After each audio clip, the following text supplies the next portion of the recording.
Bismillahirrahmanirrahim. Assalamu alaikum dear students. How are you? I hope you'll be fine. Dreaming of the Dawn Wall New Oxford Modern English Book 8 का chapter number 5 है. आज हम इसकी story read करने वाले हैं और इसके अंदर आपको मैं वर्ड मीनिंग्स पहले ही दे चुकी हूँ, तो आज हम एक्सप्लेनेशन की तरफ जाएंगे. वीडियो एंड तक देखिएगा, कहीं कोई बात समझ में ना आए तो फॉरवर्ड रिवाइंड करके आप देख सकते हैं. ठीक है, तो स्टार्ट करते हैं. स्टूडेंट्स पेंसिल हाथ में ले लीजिए और कहीं कोई वर्ड डिफ़िकल्ट लगे तो आप उसका जो है मीनिंग फाइंड आउट करने के लिए वर्ड मीनिंग्स को की जो वीडियो है उसको रेफ़र कर सकते हैं. स्टार्ट करते हैं. California stretches down the west coast of America and contains a huge range of geographic features. California फैला हुआ है, स्ट्रेचेस का मतलब फैला हुआ है west coast of America. America के जो वेस्ट में आपके जो पूरी कोस्ट लाइन है उसके अंदर जो है वो फैला हुआ है. And contains a huge range of geographic features, यानी उसके अंदर बहुत तरह की लोकेशंस, बहुत साइट्स और रीजन्स वगैरह मौजूद हैं. यानी वहाँ पर कुदरत के मुख्तलिफ किस्म के नज़ारे आपको देखने में आएंगे.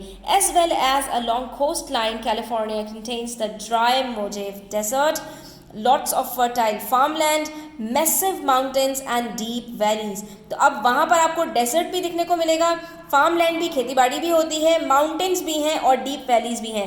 जैसा कि हमारे यहाँ नॉर्दर्न एरियाज़ के अंदर आपको ये सारी चीज़ें देखने में मिलती हैं, इसी तरह से आपको वहाँ पर इस तरह की चीज़ें देखने में मिल जाएंगी. लेकिन इनके पास वहाँ पर डेजर्ट भी मौजूद है, ये एक हैरत अंगेज बात है. California is also home to the tallest trees in the world, the coast redwood and the oldest tree in the world, the bristlecone pine. ठीक है, वहाँ पर जो है वो सबसे ज़्यादा ऊंचे ऊंचे दरख्त पाए जाते हैं जिसका नाम है द कोस्ट रेडवुड, और ये सबसे ज़्यादा पुराना दरख्त है और इसका नाम क्या है? Bristlecone pine. A large area in the Sierra Nevada. ठीक है, सियारा नेवाडा इसको करके कहते हैं. Spanish for the snow covered mountain range. यहाँ पर ये स्नो वर्ड है, स्पेनिश वर्ड है सियारा नेवाडा. ठीक है, और ये कौन सा एरिया है? ये इज़ योसेमाइट नेशनल पार्क. ठीक है, तो इसके अंदर ये जो सियारा नेवाडा है ना, ये पहाड़ी इलाके हैं, इसके अंदर एक बहुत बड़ा नेशनल पार्क है जिसका नाम है Yosemite. Yosemite is a United Nations world heritage site. मैंने आपको इसके बारे में बताया था कि दुनिया के अंदर जो 1199 साइट्स हैं, जो हेरिटेज साइट्स हैं, वो 168 कंट्रीज़ के अंदर, जिसमें से 933 कल्चरल हैं, 227 नेचुरल हैं और 39 मिक्स्ड हैं, तो उसमें से एक योसेमाइट भी है. That was first recognised as a significant place and protected by law in 1864. तो कितनी पुरानी ये जो है दरियाफ्त शुदा जगह है और ये एक बहुत अहमियत की हामिल जगह है. ठीक है, तो यहाँ पर आपको पूरा एक ओवरव्यू दिया गया है कि किस तरह की चीज़ों के बारे में इसके अंदर डिस्कशन होने वाला है. अब आपको थोड़ा सा योसेमाइट के बारे में बताएंगे. Yosemite is known world wide and millions of tourist visit the waterfalls, forest and valleys every year. It is a dream destination of rock climbers who wish to scale the valley walls. तो वो लोग जो पहाड़ों के ऊपर चढ़ना पसंद करते हैं, जो क्लाइंबर्स होते हैं, उनके लिए ये एक बड़ी ज़बरदस्त जगह है. ठीक है, वो यहाँ पर आना चाहते हैं और वो यहाँ पर विज़िट करना चाहते हैं और वो यहाँ पर जो है वो ऊंचे ऊंचे पहाड़ों को सर करना चाहते हैं. The awe inspiring rock formations are incredible to see. Incredible किसको कहते हैं? जो नाकाबिल यकीन हो. वहाँ पर जो पहाड़ों की फॉर्मेशन है ना, वो आम पहाड़ों से बहुत मुख्तलिफ है. And many climbers long to visit and get up close to these towering granite giants. और ये पहाड़ किस चीज़ के बने हुए हैं? ग्रेनाइट के बने हुए हैं, जिससे अक्सर जो है वो मार्बल्स वगैरह बनते हैं. घरों में स्लेब्स वगैरह के जो किचन आपके बनते हैं तो वो इसमें यूज़ होते हैं. इसी तरह से जो आपके स्टेयर्स होते हैं उसमें भी ये मार्बल यूज़ होता है. तो वहाँ पर ये जो पहाड़ है ग्रेनाइट के बने हुए, ये आसमान को छू रहे हैं और ये क्लाइंबर्स के लिए बड़ी एक अट्रैक्टिव जगह है. वो यहाँ आना चाहते हैं और यहाँ पर आके जो उनकी शदीद ख्वाहिश है कि वो इन पहाड़ों को सर कर सकें. The most famous of the Yosemite rock formations are the 2 monoliths. यहाँ पर मोनोलिथ्स की बात कर रहे हैं. मोनोलिथ किसको कहते हैं स्टूडेंट्स? जो एक जो है ना पत्थर के बने हुए पहाड़ होते हैं, यानी पूरा पूरा एक पत्थर से एक पहाड़ बना हुआ है. तो यहाँ पर 2 जो है वो पहाड़ बहुत ज़्यादा मशहूर हैं, एक हाफ डोम और एक ईआई कैपिटान. ठीक है। तो AI कैपिटन के बारे में अभी हम यहाँ पर आगे बात करेंगे कि उसको किसने जो है वो आज तक सर किया है। This huge granite monsters rise up from the valley floor and pose a challenge to even the most experienced climbers. यानी कि जो बहुत एक्सपीरियंस्ड क्लाइंबर्स होते हैं ना, उनके लिए भी इन पहाड़ियों को सर करना, इनके ऊपर चढ़ना और वापस उतर जाना कोई बहुत आसान नहीं है। कि बेसिकली आपको योस्माइट के बारे में यहाँ पर डिटेल से इसलिए बता रहे हैं कि आपको जब ये पता होगा कि योस्माइट किस किस्म का पहाड़ है, तो उसको सर करना जब इतना मुश्किल है, तो जब जिसने उसको सर किया है उसकी स्टोरी आपके लिए इंटरेस्टिंग बन जाएगी। इसलिए यहाँ पर आपको पूरा यहाँ पर वो डिटेल से बता रहे हैं। Rock climbing is an activity that many people enjoy. These are different ways and levels of climbing. Rock climbing यानी कि जो चट्टानें होती हैं बड़ी बड़ी, उसको चढ़ना, उसके ऊपर पहाड़ों को तो इस तरह से होते हैं ना स्टूडेंट्स, उसके अंदर पत्थर और ये वो, इसको उसके ऊपर चढ़ना तो आम इंसान भी मुश्किल से लेकिन चढ़ जाते हैं। लेकिन रॉक्स को क्लाइंब करना, और ख़ासकर जो परपेंडिकुलर टाइप रॉक्स होती हैं, जो खड़ी खड़ी दीवारों की तरह जिनकी चट्टानें होती हैं, उसको सर करना बहुत मुश्किल काम होता है। Some people like to scramble across और up rocks as part of a walk, where as others take the activity much more seriously. कुछ लोग बस चढ़े और दूसरी तरफ से उतर गए, वो उसको नॉर्मल जो है वो ट्रीट करते हैं। लेकिन कुछ के लिए ये एक बहुत बड़ा चैलेंज होता है, वो उसके जो है वो जुनूनी होते हैं कि वो इसको बहुत सीरियसली ले रहे होते हैं। Some use special equipment such as ropes, ladders, metal clips called carabiners and belays to help them climb. कुछ लोग जो क्लाइंबिंग कर रहे होते हैं, वो कौन सी क्लाइंबिंग कर रहे होते हैं, वो जो है वो स्पेशल इक्विपमेंट वगैरह यूज़ कर रहे होते हैं और इसको एड क्लाइंबिंग कहते हैं। ठीक है, this is known as aid climbing. Others use very little equipment preferring to free climb. लेकिन जो इसके उलट है, वो क्या करते हैं, सिर्फ एक रस्सी होती है उनके पास और जो है वो क्या करते हैं, उसको इसलिए रखते हैं ताकि वो कहीं गिर ना जाए, बाकी और वो कोई इक्विपमेंट्स वगैरह यूज़ नहीं कर रहे होते, तो उसको कहते हैं free climbing. Free climbing is a climbing without much equipment, using only the body to work out a route up और अक्रॉस द रॉक फेस। ठीक है, तो वो सिर्फ अपनी बॉडी को ही यूज़ कर रहे होते हैं। बड़े ही ताकतवर, बड़े ही हिम्मत वाले नौजवान होते हैं जो है इस तरह की फ्री क्लाइंबिंग के अंदर घुसते हैं।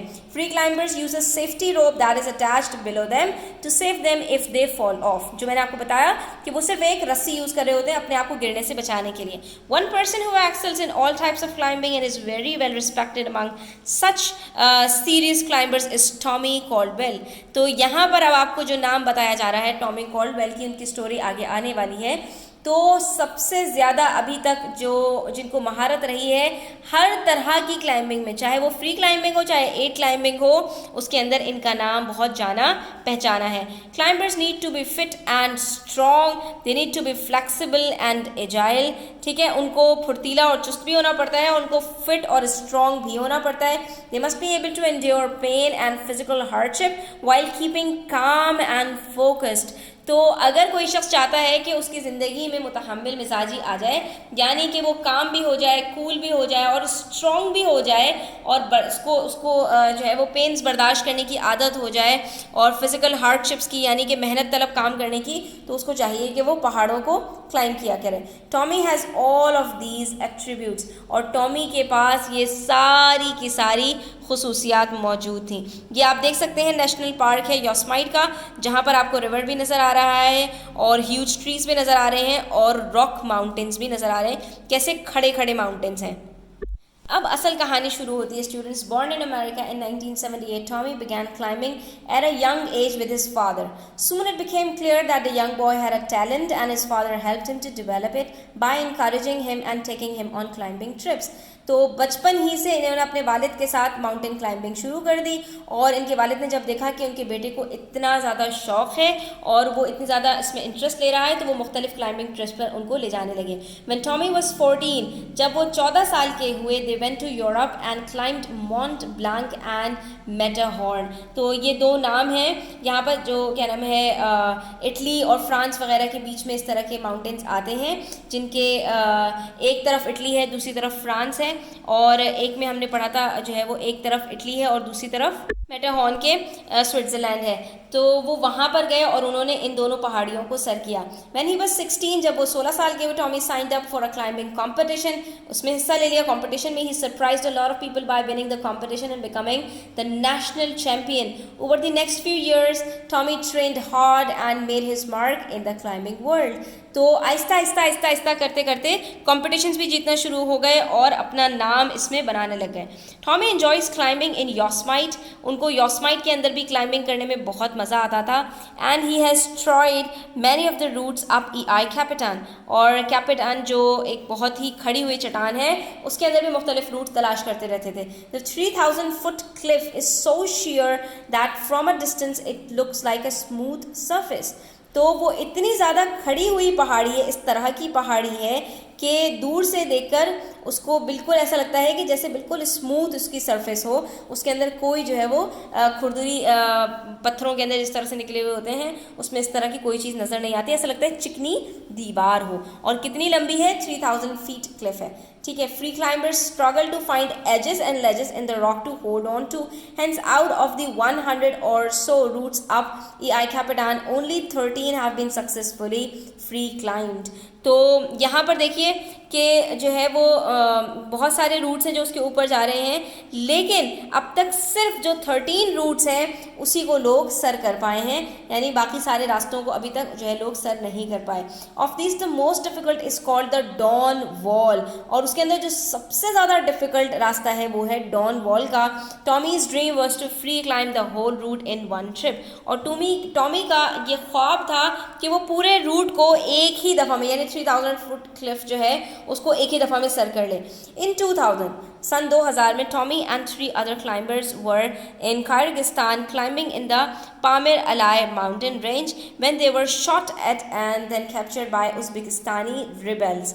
अब यहाँ पर इनके साथ एक हादसा पेश आया 2000 में कि वहाँ पर किर्गिस्तान में गए हुए थे और पहाड़ियाँ चढ़ रहे थे कि उज़्बेकिस्तानी रिबेल्स ने इनको जो है वो इनके ऊपर पहले शूट किया और उसके बाद फिर इनको यरगमाल बना लिया, इनको कैदी बना लिया। After 6 days of being held hostage Tommy manage to overpower guard and get free.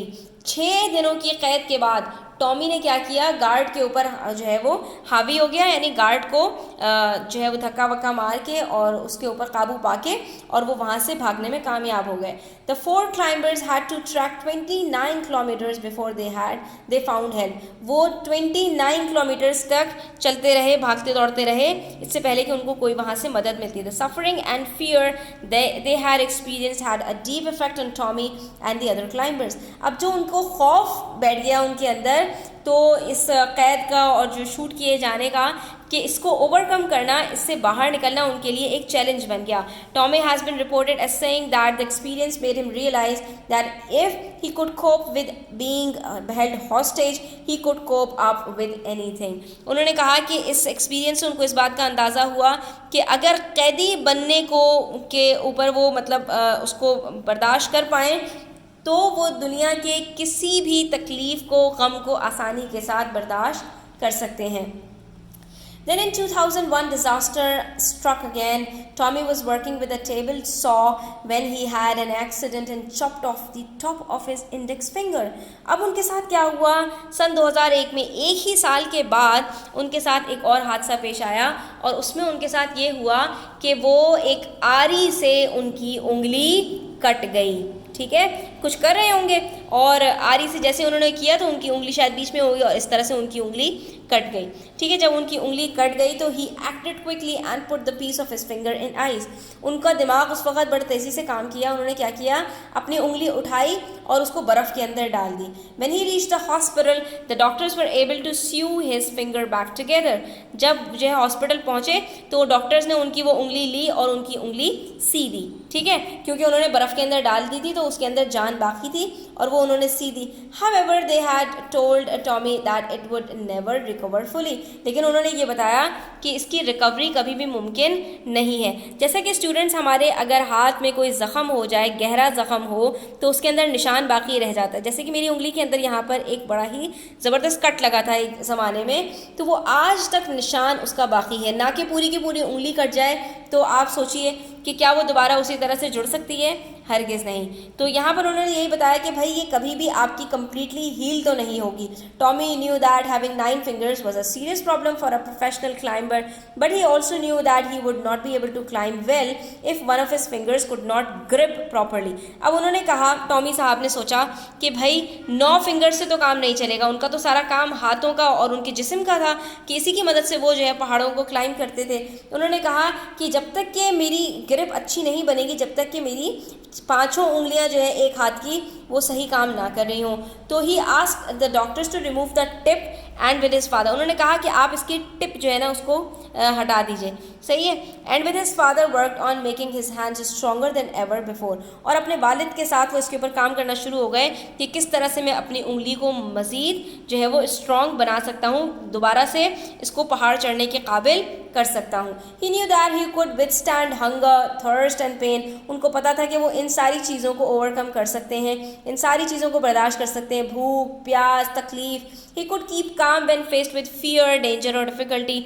वो जो है वो गम हो या दुख हो या कोई जो है तकलीफ़ आ जाए या खौफ की सूरत हो, उन सब से बड़ी आसानी के साथ गुजर सकते हैं।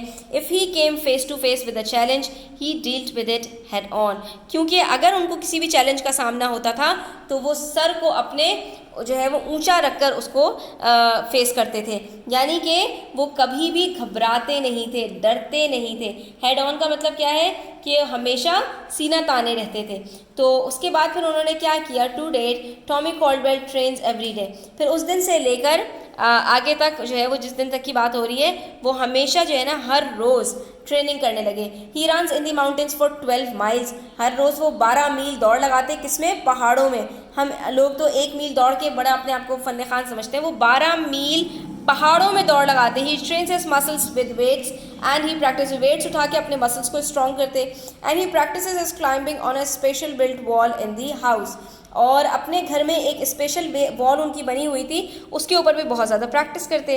इन 2014 he began to focus his time and effort on his long time goal of climbing the Dawn Wall. फिर 2014 में, यानी इस डिज़ास्टर के तकरीबन 13 साल के बाद, 13 ईयर्स के बाद, उन्होंने डॉन वॉल को क्लाइंब करने का जो गोल था उनका, उसको अंजाम पहुँचाने का सोचा। अब क्या हुआ, long climbs are divided into pitches that are रफली the length of a standard climbing rope. अब यहाँ पर स्टूडेंट्स जो क्या नाम है लंबे लंबे रास्ते हैं उनको छोटे छोटे पिचेस के अंदर, यानी एक यहाँ से लेके यहाँ तक, यहाँ से लेके फिर यहाँ तक, छोटे छोटे जो है ना रूट्स के अंदर जो है उसको डिवाइड कर दिया जाता है सेक्शंस में, ताकि उससे क्लाइंबर्स को जो है वो चढ़ने में आसानी हो कि भाई हमें इतनी पिचेस तय करके जो है वो पहाड़ की ऊंचाई तक पहुँचना है। तो अब कितनी हो गई हैं, अब कितनी रह गई हैं, इससे उनको आसानी होती है। अब यहाँ पर इन्होंने क्या किया, Tommy work with his climbing partner Kevin Jorgeson to map out the pitches on the Dawn Wall. उन्होंने अपने पार्टनर के साथ, केविन जॉर्डसन जो उनके पार्टनर थे, उनके साथ मिलकर इसको मैप आउट किया कि किस तरह से हम डॉन वॉल की पिचेस को सर करेंगे। They planned a route of 32 pitches. अब कितनी पिचेस थी इस पूरे पहाड़ के ऊपर, 32 पिचेस थी। 2 of these 14 and 15 are some of the most difficult climbs in the world. अब उसके अंदर जो 2 पिचेस थी, यानी ऊपर चढ़ते चढ़ते 14 और 15 जो आती थी, वो सबसे ज़्यादा डेंजर, सबसे ज़्यादा डिफिकल्ट थी। One requires the climber to balance carefully on finger tips and toes and spring sideways to catch and hold on a small bit of rock. वहाँ पर इतने कम जो है वो लेजेस हैजेस वगैरह थे कि वहाँ पर अपने आप को बैलेंस करना बड़ा ही मुश्किल काम था। For a few milliseconds the climber is high above the earth, jumping from one part of a cliff face to another. यहाँ एक ही जो है वो चट्टान की एक सतह से दूसरी सतह पर जाने के लिए एक छोटी सी छलांग भी लगानी पड़ती थी। Tommy and Kevin began their climb on 27 December 2014। उन्होंने 2014 के लास्ट में, दिसंबर में, ये अपनी जर्नी स्टार्ट की। They slept in tents that were hung from the cliff face. उन्होंने जो है वो उन टेंट्स में जो है वो अपनी रातें गुजारी जो क्या नाम है वहाँ पर लटक रहे थे, उनके टेंट लगाए गए थे पहाड़ी क्लिफ के साथ ही। Their friends help them by providing a daily supply of water and lots of support. वहाँ पर नीचे जो है वो पहाड़ी के बहुत सारे उनके फ्रेंड्स भी थे जो उनको बड़ा सपोर्ट कर रहे थे। Some time if it wasn't cloudy or cool enough for them to climb in the day time, they had to climb at night. ऐसा भी वक्त आता था कि जब रात में उनके लिए क्लाइंब करना आसान हो जाता था, दिन में वो क्लाइंब नहीं कर पाते थे, ठीक है। तो for the first week the pair made good progress. तो पहले हफ्ते तो उनका बड़ा अच्छा रहा, यानी एक हफ्ता तो बड़े आराम से गुजर गया। And at the notorious pitch 15, और वो जो बदनाम ज़माना उनकी पिच थी 15 वाली, उसके अंदर क्या हुआ, Tommy climbed it and moved on. Tommy ने तो उसको छलांग मार के पार कर लिया, लेकिन Kevin was stuck on pitch 15, Kevin अटक गया। हिज फिंगर्स ब्लेड, उंगलियों से खून निकलने लगा। हिज मसल्स एक्ट, उसके मसल्स के अंदर पेन हो गया। एंड हिज स्पिरिट्स वर लो, और उसकी हिम्मत कम हो गई, यानी कि वो हिम्मत हारने लग गया। Tommy did not want to go too far ahead without Kevin, but it is looked like he might have to. Tommy उसके बगैर आगे नहीं जाना चाहता था, केविन के बगैर, लेकिन ऐसा लग रहा था कि उसको जाना पड़ेगा। Then on the 9th of January Kevin made it through pitch 15। और अच्छा, यहाँ पर हमारी एक लाइन रह गई, the next day he tried again but it wasn't to be. For 10 days Kevin was stuck on pitch 15, his fingers bled वगैरह। तो वो 15 पिच के ऊपर 10 दिन तक अटका रहा, यानी उसको पार नहीं कर पा रहा था। तभी ऐसा लग रहा था कि टॉमी को अब उसके बगैर जाना पड़ेगा। टॉमी उसके बगैर जाना नहीं चाहता था, लेकिन फिर 9th जनवरी को, 14 को स्टार्ट किया था उन्होंने, 27 दिसंबर को स्टार्ट किया था, तो 27 से लेकर 31 तक 5 दिन, और फिर ये 9 दिन, यानी कि 14th डे जनवरी को, 9th जनवरी को Kevin made it through pitch 15। Kevin ने बिलाखिर पिच 15 को पार कर लिया। The crew on the ground who were supporting the climbers celebrated and Kevin's spirits lifted.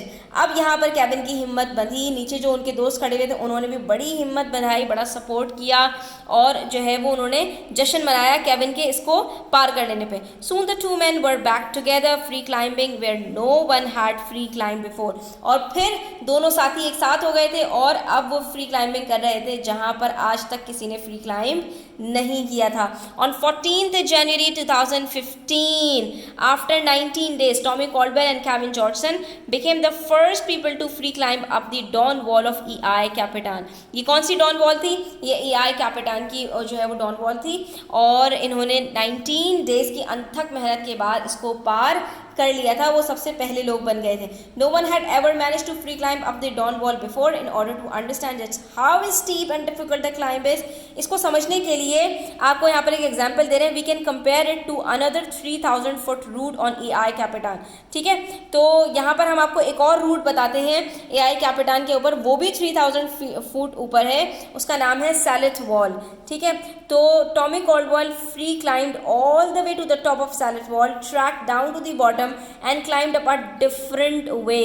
तो पूरी उसको चट्टान के ऊपर चढ़ा, वापस भी उतर गया, और फिर एक और रास्ते से भी ऊपर चढ़ गया, और इन सब में उसको कितना टाइम लगा?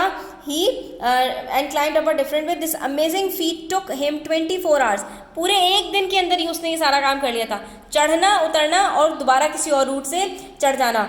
ठीक है, और वो भी कितना था? 3000 फुट रूट ही था सैलेट वॉल।